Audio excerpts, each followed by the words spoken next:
own.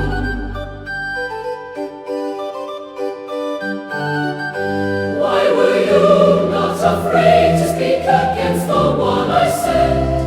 And wrath was kindled in the cloud before their hearts could bend. The cloud withdrew, then Miriam stood with leprosy made white, a mark upon her trembling flesh in judgment sudden sight.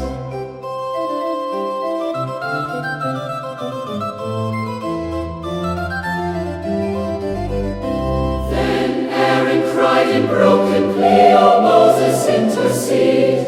Lay not this sin upon our souls in this our desperate need.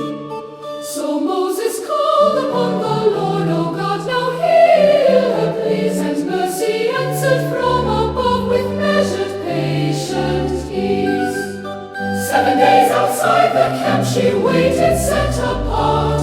Then healed, restored among the people, a humbled, softened heart. O Lord, who lifts the meek in grace and sees the hidden soul, guard us from pride that blinds the heart and leads us from your goal.